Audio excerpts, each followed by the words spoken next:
Bienvenidos a Disrupt Everything, podcast series by Isra Garcia. Reinvéntate a ti mismo y cambia lo que más te importa. Hi everyone. As I'm talking in English, you've guessed today we have an international guest, a very, very, very international guest, and a very, very special guest, somebody that has motivated and inspired and changed millions of lives. And when I say millions, it's not nothing exaggerated. It's just the fact. Today in Disrupt Everything podcast series, we have Robin Sharma. Welcome to Disrupt Everything. Stay with us. And I hope you jump in the 5 a.m. club. Disrupt Everything. Si no puedes pensar más grande, piensa más ridículo. So here we are with a very special guest, somebody, a change agent, a global humanitarian that has transformed lives. First himself and then the rest of the world. Robin Sharma. Robin, thank you for that time you are making for us. It's an honor. Oh, you're very kind, Isra. It's a pleasure to be with you. Robin Sharma is arguably one of the greatest leadership experts worldwide. In addition to being one of the greatest writers now alive, behind him more than 50 million books sold all over the world, known worldwide by the monk who sold his Ferrari. Paulo Coelho claims that Robin books has helped millions of people to live great lives. His humanitarian work transcends the borders of the world. Founder of the Robin Sharma Foundation, he helps children to live better. Disrupt everything. This Si no really puedes deeply pensar más impacted me when I was grande, researching about más ridículo. this humanitarian task that Robin does every day. He has worked for the best Fortune 100 companies, for the world most sought billionaires, and as well as iconic athletes, great leaders, and members even of royalty. Known as his work as a writer starts from Megaliving, the guide to greatness, and the leader who had no title, as well as the monk that has sold his Ferrari. And Forbes lists him as the living legend of leadership. CNN as a global humanitarian, and Times of India says his teachings can be even compared for those of the Dalai Lama. Robin has been addressing mass audiences for more than 20 years, if I am correct. Around the same time, he has been building an epic life around self-discipline and also self-awareness. I have been around 6 months behind having this conversation. I want to thank Angela Piacenza for his work, for helping us to guide in and get to Robin. So thank you, Angela. And it is for me an authentic privilege to be able to spend some time with Robin, asking and learning about his life, his professional career, the most determining super habits, decisive core skills, personal and professional hacks, experiences, transformation. In this new episode of Disrupt Everything is Robin Sharma, one of the few people I know. They could have and they could address the name of guru. Even sometimes we don't need gurus, right? A person who has made an impact on millions of people. In this conversation, Robin will share with us his book, his latest book, which is the 5 a.m. Club. That he's been one of the biggest releases in the world, best-selling book right now. And Robin, my first question, after being thankful also for making some time for us, my first question is, if you had to put in a timeline, like your biggest professional and personal highlights, what will this timeline look like? Well, if you were to ask me what's my most important personal highlight, it would without a doubt be my children. You know, I've got a son, Colby, and I've got a daughter, Bianca. And for me, I mean, being a father is one of the most important things in my life. I think another personal highlight would be my own healing, Isra. You know, I believe the outside reflects the inside. And I believe if you want to create higher productivity in your career, if you want to create a great business, create a great movement, there are many outer strategies, but everything begins by what I talk about in the 5 a.m. Club, your mindset, heart set, health set, and soul set, your 4 interior empires. And I've done a lot of work on myself, which is, you know, I have the scars to prove it. So I think that's something else that I would find very valuable. I think also personally, as something that I feel grateful to be able to do is just the people that I've served through my books and through my podcast and through my presentations. I think ultimately life is very short. Look at the world we live in right now. We're dealing with a plague, and we're dealing with the implications of a global lockdown. You know, there's a lot of people who say right now we're dealing with a health pandemic, and then we're going to have to deal with the societal, you know, fallout from all the job losses and all the people who've lost their businesses. And so ultimately, you know, I don't know how long I get to live. Hopefully I get to live a long life, but I could be taken out of the game tomorrow. And so I think ultimately, if we can help people, if we can serve people, if we can contribute great value to people, it's something we should feel good about. And I do feel good about the people that I've served. Professionally, I'd say, you know, I think my craft is very important to me. And so, you know, I'm less interested in selling books and fame, fortune, and applause. And I'm much more interested in the quality of my craft and, you know, just continually. Your podcast is Disrupt Everything. And it's so important for me to constantly disrupt my winning formula. And this is my 24th year in the field, but I always want to be growing. I always want to be reinventing myself. The 5 a.m. Club is very different from any other book I've ever written. It was a very disruptive book. A lot of the ideas in the book are disruptive, like, you know, everyone's talking about grinding and hustling and working day and night. And one of the key methods in the 5 a.m. Club is, you know, rest is not a luxury, it's a necessity. And there's that model in the book that's the twin cycles of elite performance. If you really want to get amazing work done, then use sleep and rest and recovery as a secret weapon. Because the best performers rest a lot and they vacation a lot. And they don't feel guilty when they take time off. Because when you take time off, you're actually incubating your ideas and you're actually refueling your energy. So you come back and the work you do is of a much higher quality. Robin, how will you define your craft and how you improve your daily your excellence standards day by day? But because I feel and I read you have a strong self-discipline, and this is what, you know, what makes you somebody like unique also, that work that you do every day.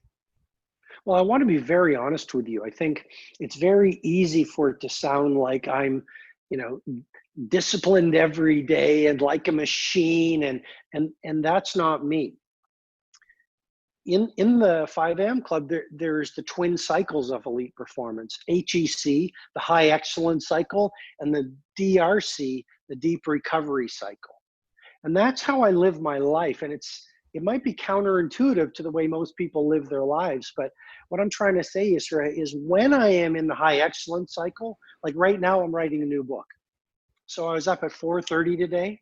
I meditated, I exercised, I ran my morning routine because I needed to be present for you and excellent for you, hopefully, and to write my book after we finish this recording. So when I'm in the high excellence cycle, you know, I'm very disciplined and I have a very clear schedule. And I really am very loyal to my rituals, like the second wind workout, the 5 a.m. Club 20-20-20 formula, the 2 massage protocol, the 60-minute student. But when I have finished this book, for example, and I think I'm going to finish it within about 5 weeks, then I'll probably go into my deep recovery cycle. And that's when I'm not as disciplined. And I give myself permission to read the classics. I've got a book right in front of me that I can't wait to read it. And it's Aldous Huxley's Brave New World. And then I'm going to reread one of my favorite books, The Catcher in the Rye. You can tell I'm excited about this recovery cycle that's coming up. And then Albert Camus, The Plague, which is pretty relevant to what we're living in now. And so all I'm saying is, in 6 weeks, when I go into that deep recovery cycle, the name of the game is to rest and recover and refuel my assets, and also to enjoy life. I think all too often as entrepreneurs or creative people or productives, we feel very guilty if we're not doing, but we're human beings. And without the human being, you won't be a good human doing. And it's the times when you're not doing, but you're being and reading and having paella with your family and watching sunsets and watching films. That's when your great ideas are incubating. So the next time you work on your book, or you work on your new business, or you work on that piece of code, or you work on building your movement, you're at your best. So hopefully that's an honest way of explaining. I don't subscribe to being a robot or a machine, in the hustle and grind culture. The way I create and produce is much more organic and hopefully more soulful. Thank you for this interesting answer, because it opens ourselves to a paradigm we have been not really connected, because everyone Exactly. is just hustling, but it's as much as important as how you live life, right? Completely right. And I'm trying to shift the narrative a little bit, because there are so many gurus saying every minute of the day should be scheduled. Now, you're right. The 5 a.m. Club it's launched a movement. I mean, literally millions of people are using the methods in the book to build more discipline, to be more productive, to battle-proof their businesses and bulletproof themselves in this difficult time. So I'm very much about morning routine, because it's a great way to strengthen yourself while the rest of the world is asleep, so you live consistently excellent days. But I think there should be room for flexibility and soulfulness and the poetic parts of life too. So I think it's a balance. I think, if every day you're fasting, but you don't make room for pizza, if every minute you're working, but you don't make time for a siesta, if all you do is make money, but you don't make time for your family or your spirituality, I don't think it's a great way to live. I mean, Aristotle talks about the golden mean. And I think that's very important. Robin, before going deep with the 5 a.m. Club, I had like short questions about your previous books. The first one is, what are now that has happened a bunch of years after you wrote Megaliving, what are the best conclusion of Megaliving that you can? Wow, what a great question. No one's ever asked me that. I would say, I wrote that book 24 years ago. Wow. And I self-published it. One message I'd like to share with all your worldwide viewers and listeners is, no one will believe in you until you believe in you. And criticism is a symptom of innovation. So, you look at J.K. Rowling, the creator of the Harry Potter series, and most publishers didn't want to publish Harry Potter. And so reflection, it really is the price of you living your greatness.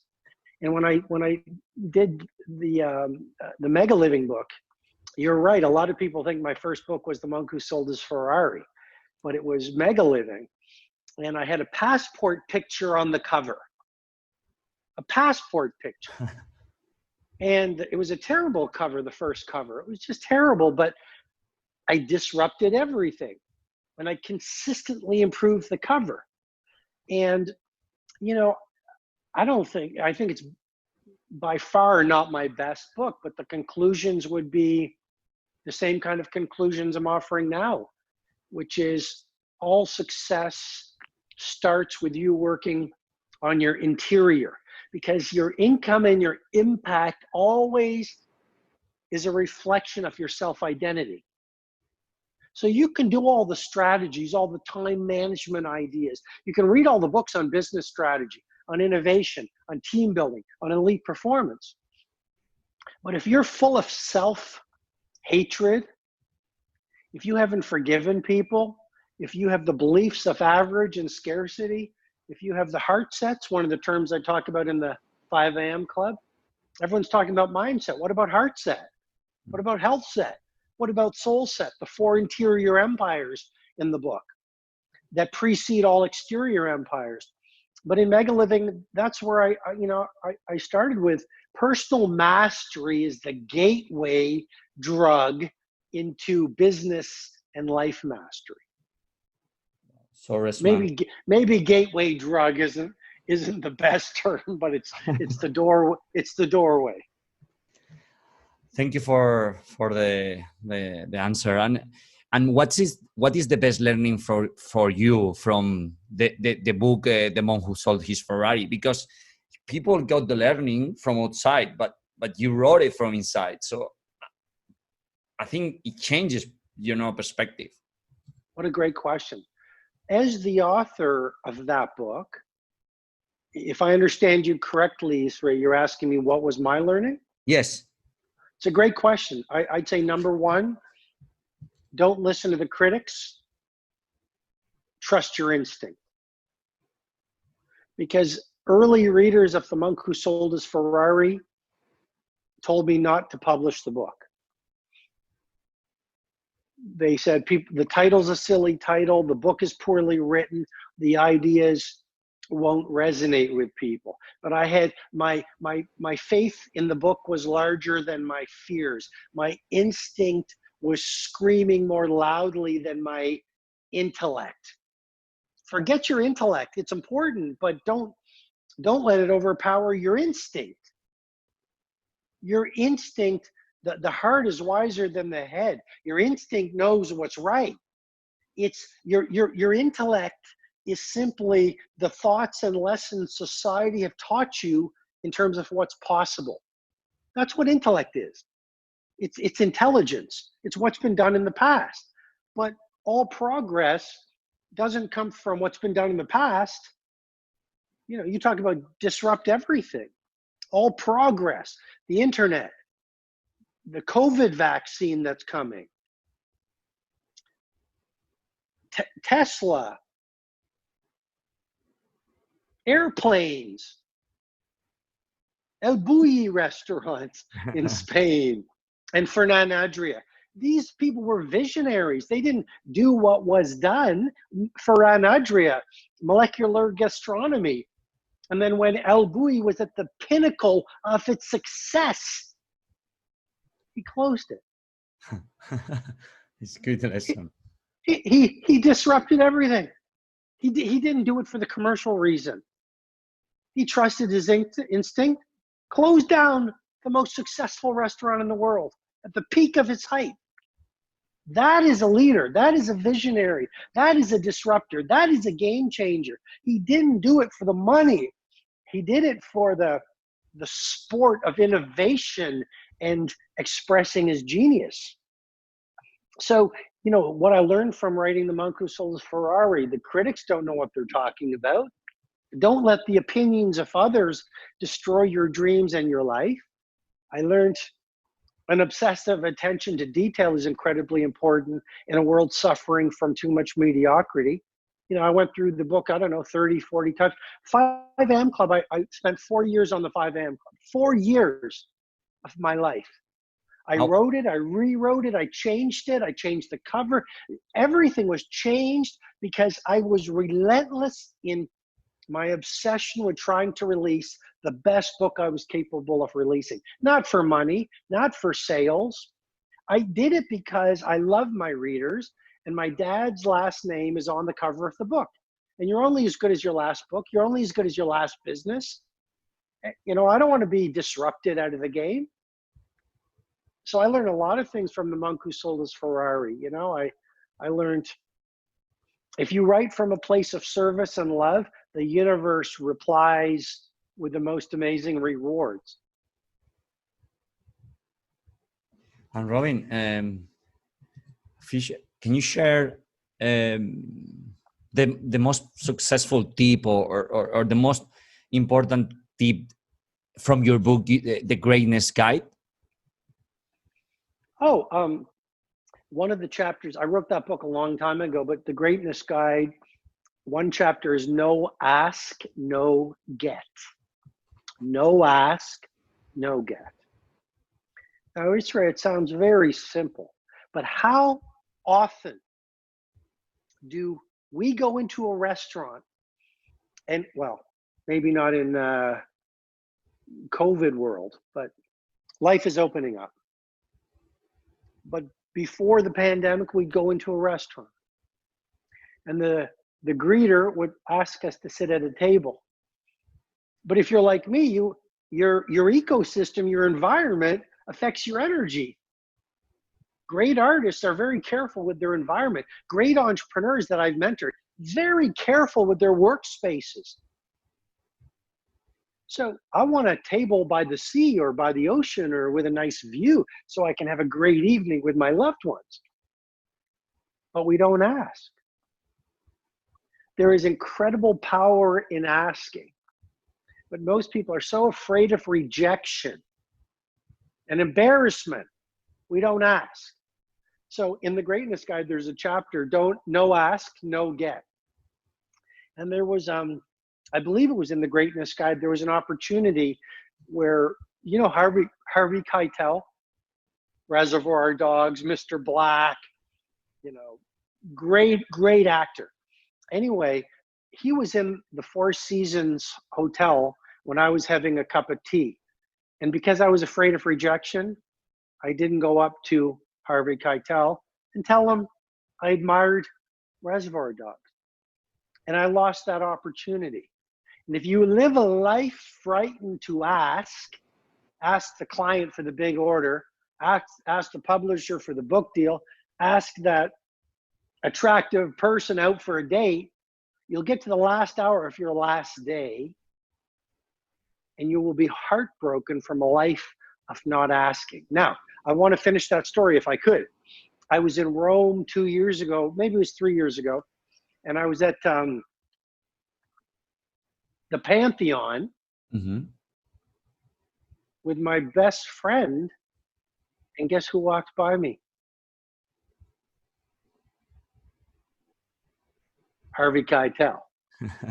So I went over to him and I said, Harvey, et cetera, and I shook his hand and I finally got a second chance.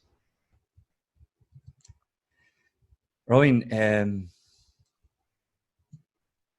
let's explore your latest book, the 5 a.m. Club. What's in it for us, for the people we are living in this world? That it's just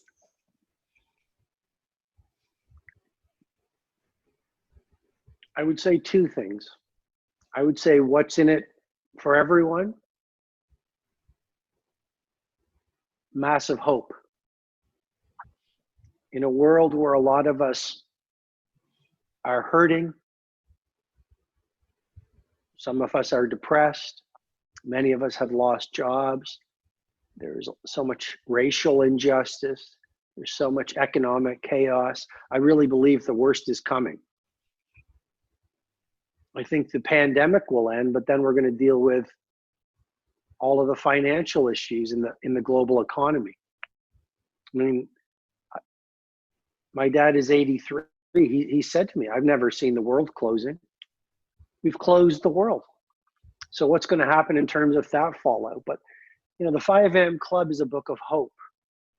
It's a book that reminds people of the philosophy of how do you truly live life, not only in great times, but when everything is falling apart.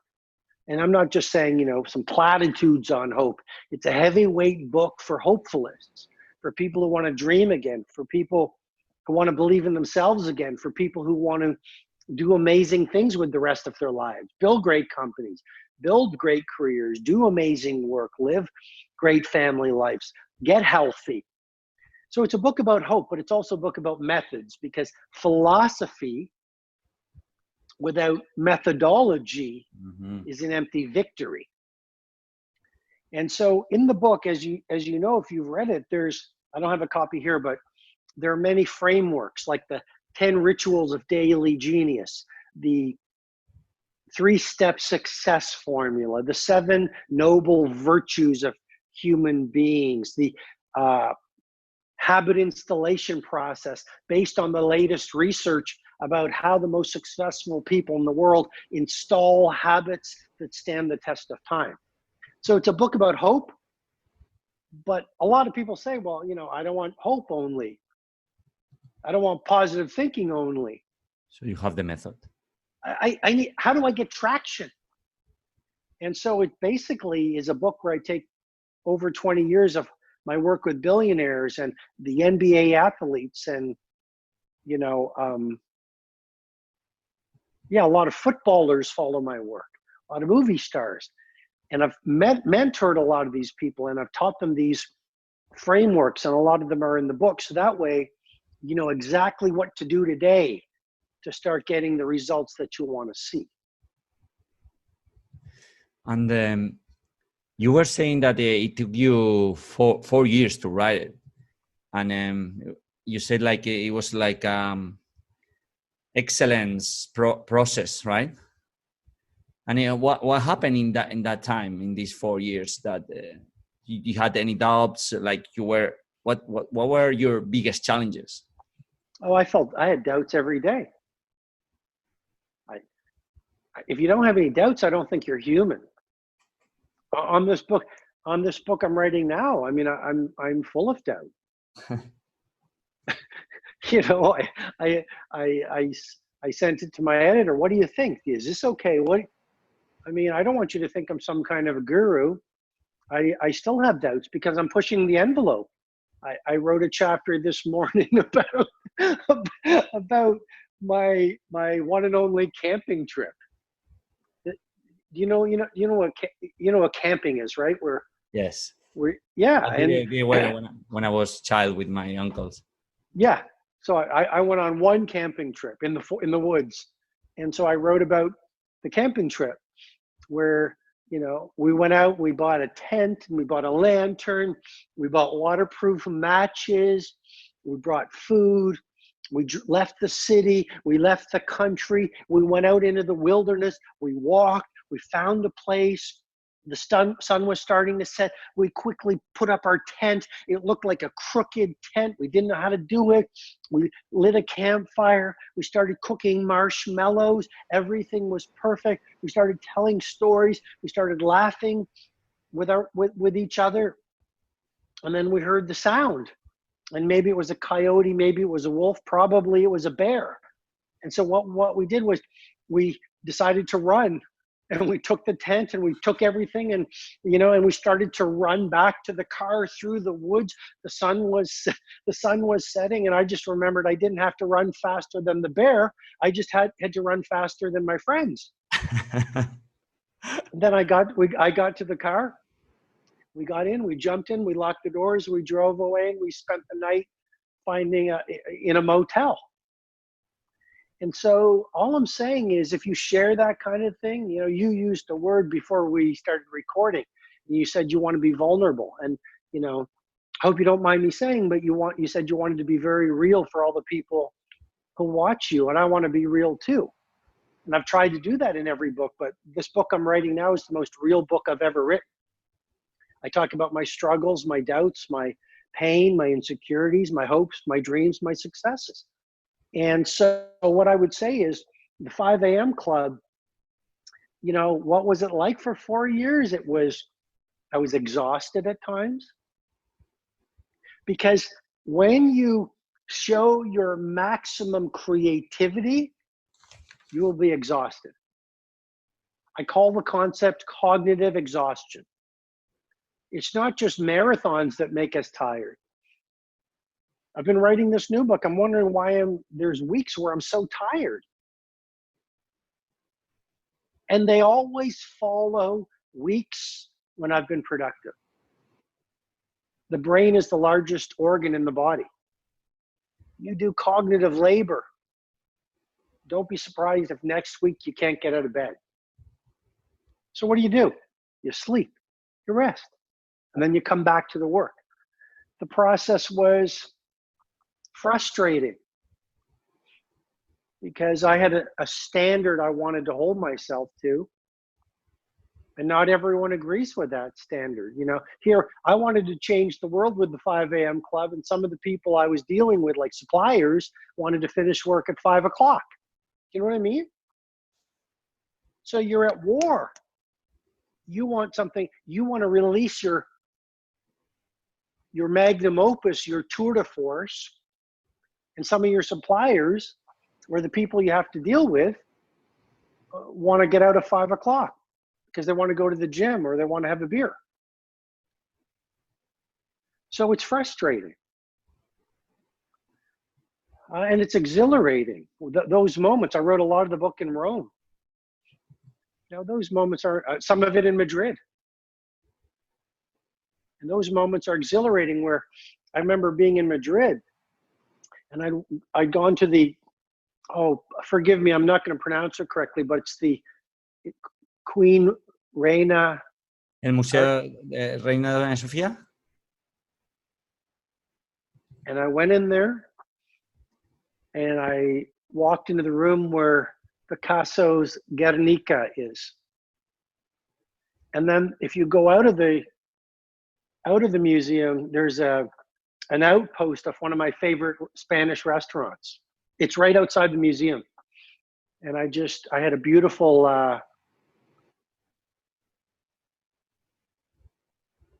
jamón ibérico. And I had a nice glass of beautiful Spanish wine. And the next morning I woke up and I wrote the book in the flow state. And yeah, I mean, it was exhilarating. Those moments when the muse decides to show up are incredible moments. Robin, what's your,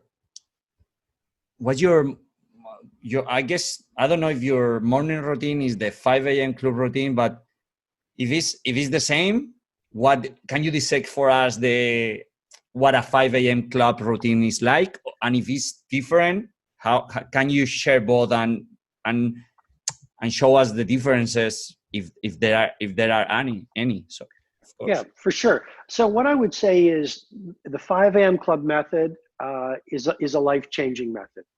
And I'm not just saying that, like you said when you were in your very gracious and generous introduction, and you're the first podcaster to celebrate my executive assistant, Angela, which says a lot about you as a human being. So thank you for that. Thank you. So what I would say is, you used the word exaggeration. You know, you said, "Oh, I'm not exaggerating," and you were very kind to me. And so I'm not exaggerating. The 5 a.m. club method is changing people's lives. You can look at my Instagram, over a 2 or 3 day period, and you'll see literally hundreds of people who are saying, "I've read the book. I didn't think it would work, and it's transforming." So it's there publicly on my Instagram feed.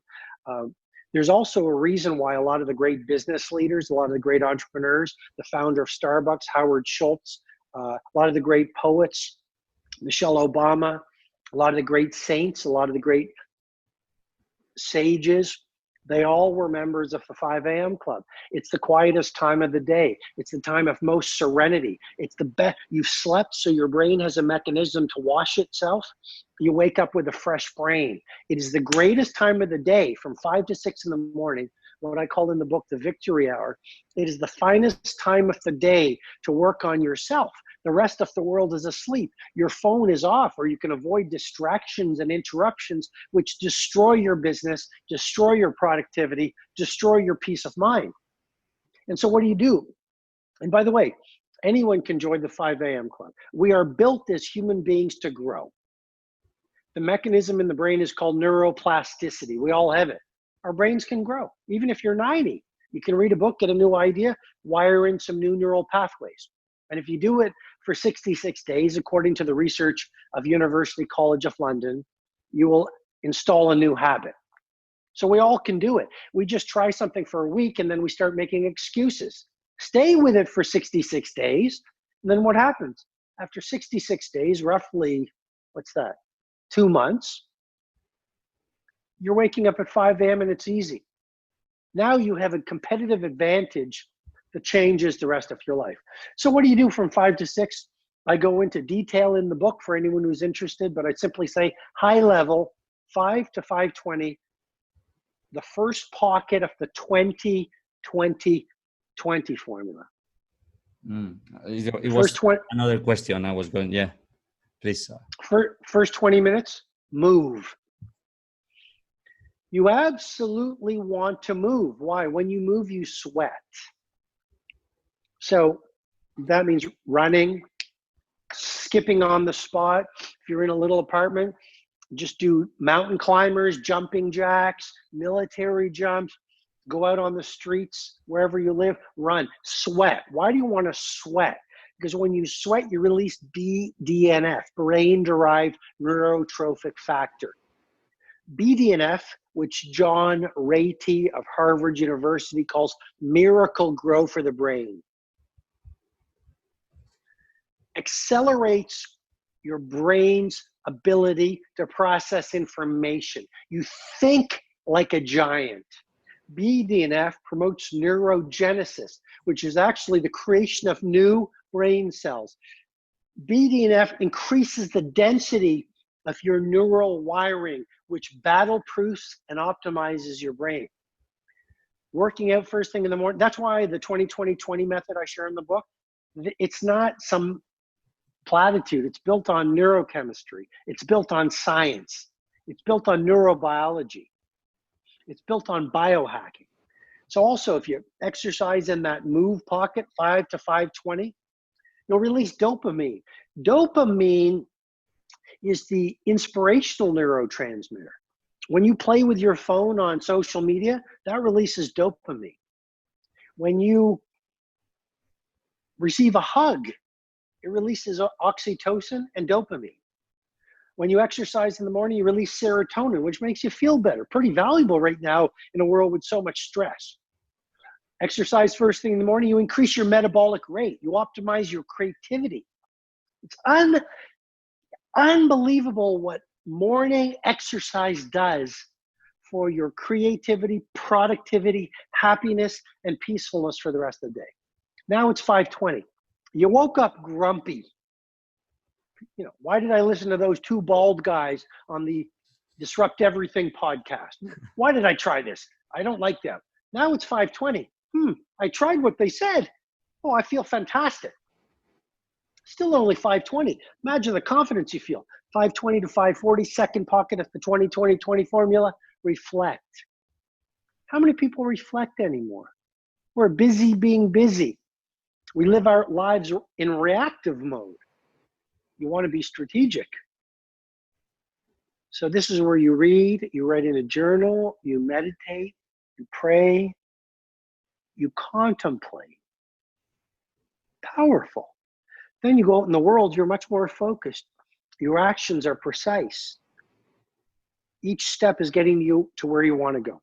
Final pocket of the 20-20-20 formula, Isra, is grow.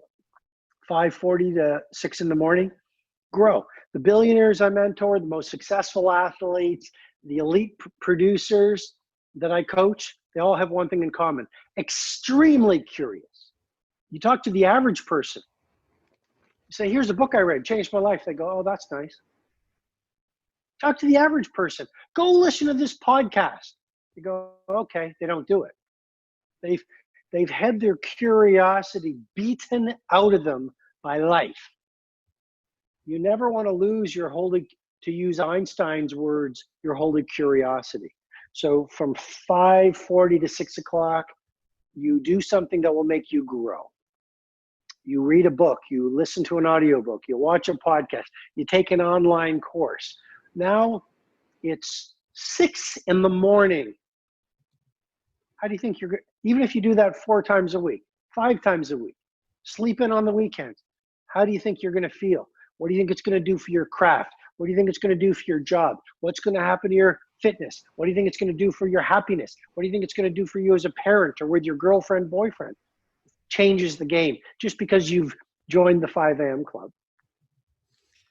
Robin, I have so many questions, but I want to take more time than we agreed. So I have 3 more questions. I'm going to make it quick.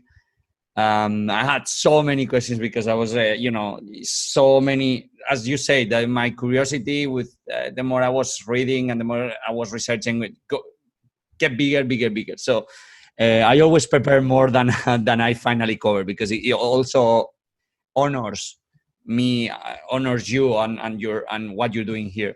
And this question is, if you had to sum up the main disruptive ideas of the 5 a.m. club, what will be those ideas? Just mention briefly so people can know. Well, you mentioned already some of them, but I had another question that was the 4 interior empires and kind of this. Well, first of all, I want to honor you for your preparation. Many people want the rewards of world class, but they're not willing to do what is required of world class. We all can lead amazing lives, but too many good people make excuses, and then they don't do the habits and rituals and routines that will give them world class lives. So you being prepared is something most people don't do. Isra, most people are not well prepared. That's the whole idea of the 5 a.m. club. You prepare for your day. If you don't prepare for your day, that's like Muhammad Ali or Messi showing up for the big game and not preparing. But most people don't. They don't prepare their day by joining the 5 a.m. club and doing a morning routine. They don't prepare for a meeting. They don't prepare for an interview. So what are the disruptive ideas from the 5 a.m. club? There's thousands of them. One of them is what you said, the 4 interior empires. Everyone, do you hear this a lot? So many people are talking about mindset. But mindset is your psychology. You can have a great mindset, read all the positive thinking books. Why doesn't anything change? Because we have a heart set, our emotional life, along with our psychology, what I call our emotionality. But it's not just mindset and heart set. It's another word I introduce in the 5 a.m. club, your health set. We have our physicality, but it's not just your psychology, your emotionality, and your physicality. What about our spirituality? What about our inner lives? What about our connection to our higher purpose? What about doing that work so we connect with the universe? That'll make you strong. Then you don't care about death. Imagine the innovation and disruption you'll do if you don't care about death. So one of the big ideas in the book is there's 4 interior empires. There's the model in the book: mindset, heart set, health set, and soul set. Work on those every morning and watch what happens to your outer life. Another disruptive idea: rest. Rest and recovery are essential to elite productivity. Another disruptive idea: he or she who serves the most is the most successful in business. Another disruptive idea: genius is less about your genetics and more about your daily habits. We all know about the emerging field of epigenetics. You're not stuck with your genome. You can actually hack your genome by epigenetics, your lifestyle, your thinking, your habits, your nutrition, et cetera, et cetera. Robin, how can we take the initiative during this COVID-19, 20 times, and what best practices or advice or strategies will you share with us in order to lead in the midst of chaos? One of them is, so there's a model in the book called the 10 Tactics of Daily Genius. One of them is called the Daily 5. See, here's a key point. Small, daily, seemingly insignificant improvements, when done consistently over time, lead to stunning results. It's the tiny wins done daily that create tsunamis of success, happiness, peace of mind. So the Daily 5 method is simply this. Every day, ask yourself, what 5 micro wins must I achieve today for this day to be a valuable day? Well, if you do that consistently at the end of 1 month, that's 150 little wins. At the end of 1 year, it's 1,850 micro wins. If you've achieved 1,850 optimizations in 12 months, your life will be in a completely different place, even if you do it for just 3 months. So that would be one of the tactics, the Daily 5 concept. Second tactics, a lot of us are locked down. Let's stop making excuses. It's a great time to launch your new business online. It's a great time to create the poem or painting or book you've always wanted to write. It's a great time to work on your cooking. It's a great time to fall in love with your family again. It's a great time to write out how you want to live the rest of your life. It's a great time to start doing videos, releasing content to the world. It's a great time to get fit. Oh, but I can't go out in my community. If you're in a place where you can't, you can do push-ups every morning. Nelson Mandela was in Robin Island in his cell for 18 years. He got up at 5 a.m. and he did push-ups and he ran on the spot. If you repeat your excuses 100 times a day, you actually will brainwash and heartwash yourself to think your excuses are real. And I could go on about the different tactics. One of the methods in the book is the 60-minute student. We make excuses, many of us. We spend all our time watching videos, checking notifications, chatting with people on the phone because we're bored and lonely, and I'm not dishonoring how people are feeling. But if we make all these excuses, I'm in lockdown, or because of COVID, I can't increase my mindset. This is the greatest time in our generation to work on yourself, to build self-mastery. So, let's not make excuses. Even if we're at home, we can do some amazing things with this period. A lot of the great artistic works were done in the book at the time of the bubonic plague.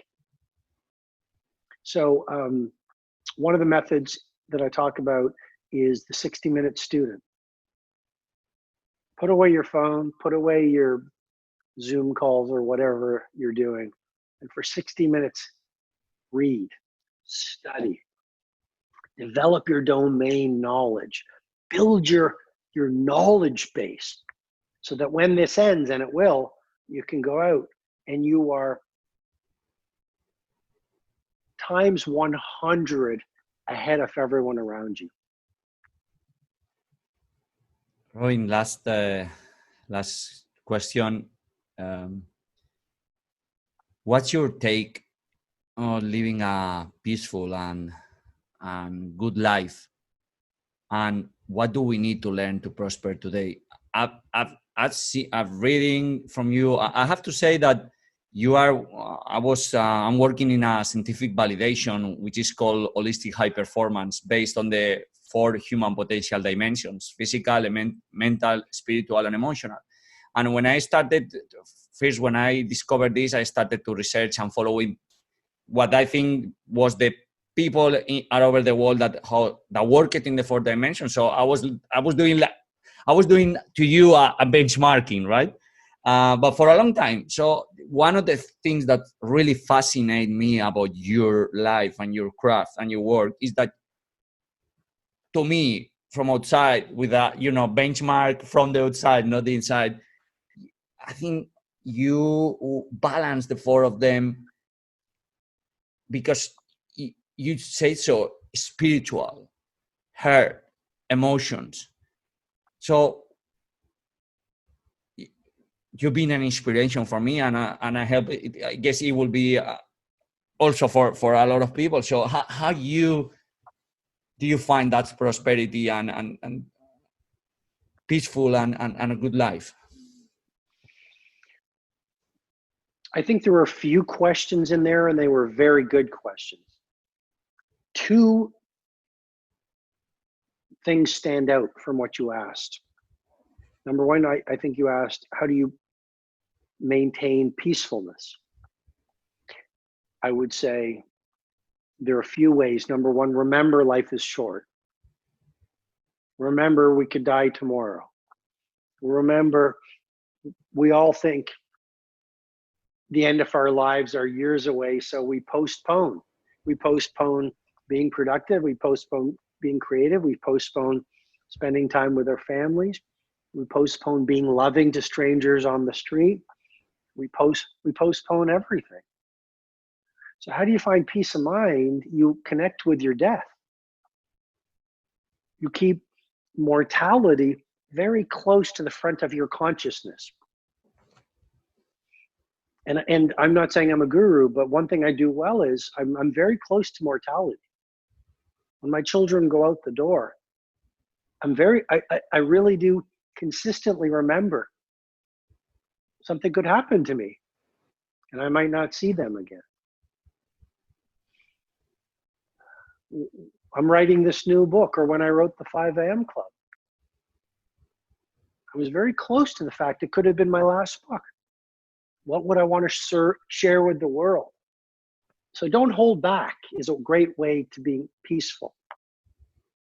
Secondly, being fit. I'm going to go for a mountain bike ride later today. Fitness brings peace. Time with nature. In Japan, they do forest bathing. Brings peace.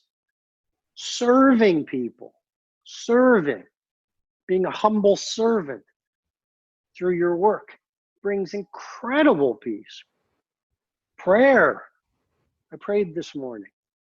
Very powerful. Journaling brings, I'm trying to serve your people by giving tactics. Journaling brings peace. Reading books of philosophy brings peace.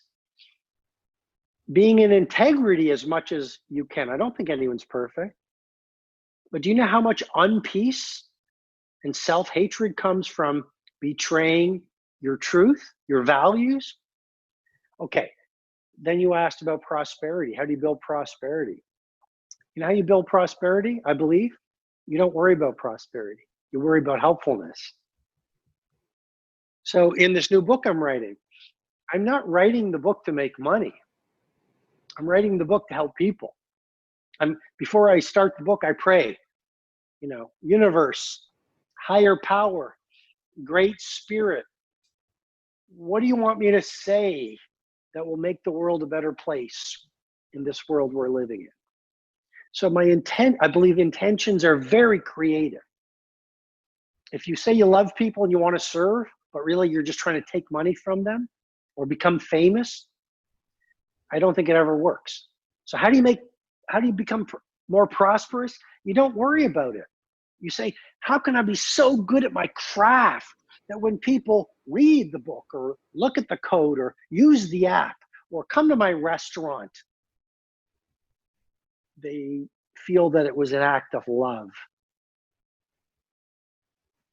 And if you live your work and your life as an act of love in a world with too much hate,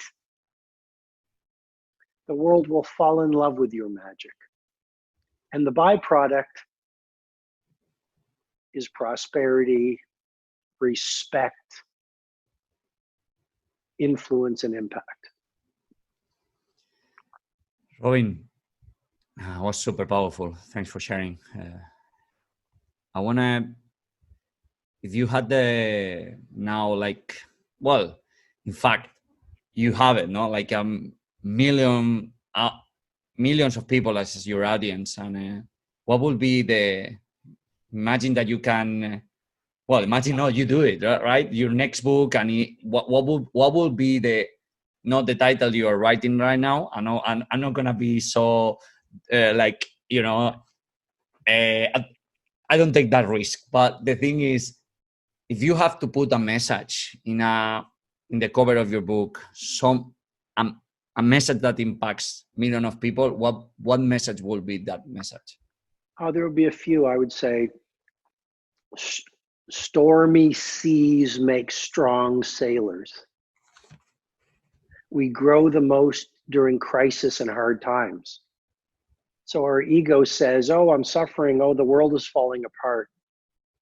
But this is an incredible time to build our bravery, build our compassion, build our strength, build our creativity, build our commitment to being our best selves. Second thing on the cover of the book would be,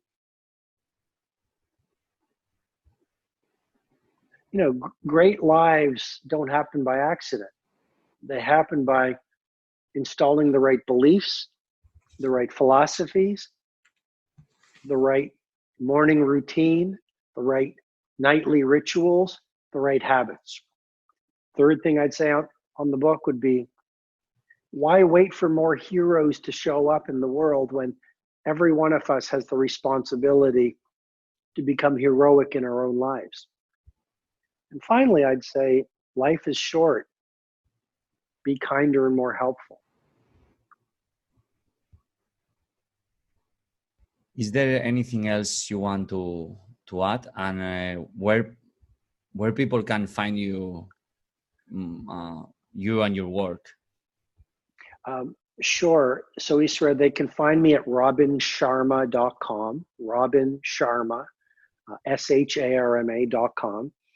And I have a mailing list where I send out valuable videos and very thought out and helpful and practical email posts. So they can go to the mothership, the website, for that. I'm on Instagram. I believe it's at robinsharma.com. And I try to put out, great videos and very helpful posts on productivity, leadership, elite performance, and service to the world. And in the 5 a.m. Club, if anyone wants the 5 a.m. Club, people are loving the audiobook.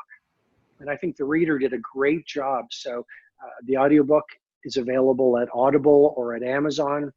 And then the book itself is available on Amazon and all across the world in good bookstores. So, and I want to say, a portion of my royalties from the 5 a.m. Club are going to help children with leprosy who are suffering. And that's an important cause for me. Really important. Long story. Yeah. So I want to mention that because, people read the book, they get their transformation, but we're also helping children who need help. And Robin, I always ask this question to every guest I have. Who is the person you think when I ask you, who do you recommend me to interview next?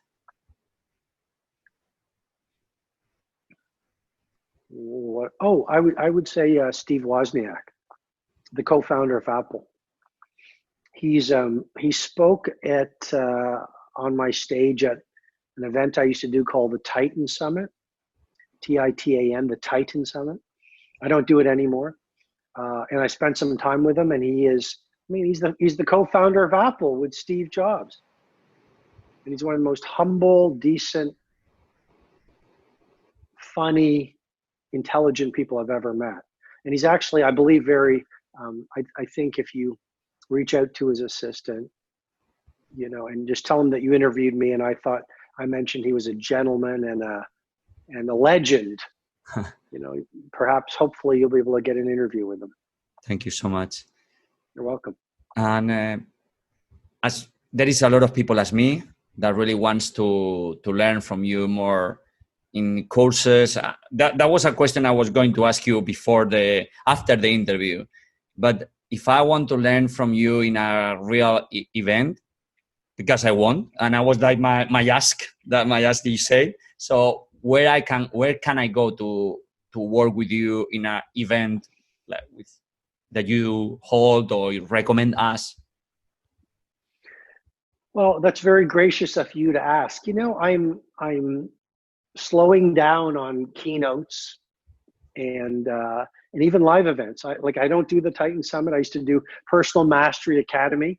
2021 in June is the last Personal Mastery Academy. So if anyone's interested, that'll be possibly one of my final live events. And I'm very much moving everything to online. So, I have a series of online courses that I think you'll love, but what I'm trying to do is taking all my methodology on creativity, high performance, leadership, exponential productivity, living a spiritually sound life, like everything. And I've created a curriculum around it. So far, it's about 3 years worth of a curriculum, and I put my heart and soul in it. It's world class, and it's called The Circle of Legends. The Circle of Legends. And I think it's thecircleoflegends.com. And it's where I mentor anyone who wants my mentoring online. And I think it's a really strong and transformational course via videos and exercises, ratings, and it's very intuitive and very engaging. But I think it's an extraordinary value for anyone who really wants to live an incredible life, but do it online. Thank you. I think you will see me or either in the Personal Mastery Academy or for sure in the Circle of Legends. I think don't pay for it. Don't pay for it. You've been so gracious to me, Isra. Just send a message to Angela. And if you want to come to Personal Mastery Academy in June, you come as my guest, June 2021. And if you want to, thank you. If you want to be a member of the Circle of Legends, then just tell her and we'll send you the password and we'll give you as my gift to you. You're doing amazing things in the world, and you really care about people. So I'm happy to help. It means a lot. Thank you for Pleasure. Leading by example. Robin, I took more time than we agreed, so I apologize deeply. Not to worry. I apologize. And not to worry. Anything else you want to add before finish? Thank you. It's really you're a wonderful spirit. I feel blessed to have spent this time with you. Thank you so much, and I will put all the links and the resources in the podcast show notes. Thank you so much for making the world go and inspiring and pushing people to go outside their comfort zone and live the life we all deserve. Happy to help, and I look forward to sharing paella with you. That's a fact. Let's do it. We'll do it. We'll find a way to do it. Thank you so much, Robin. Thank you. Thank you. Well, you had Robin Sharma. I hope you at least take one small thing, one micro, as Robin said, micro wins, because I don't think it's just one. It's full of micro wins, all this podcast, and take action, because you will be honoring the time that Robin put here, the work we do the best we can, and I'm sure you will help a lot of people. And we're here to find meaning and help others, and everything else is secondary. And remember, be disruptive or you'll be disrupted. Thank you for being in the podcast. I'm Isra Garcia with Robin Sharma. Esto ha sido Disrupt Everything by Isra Garcia.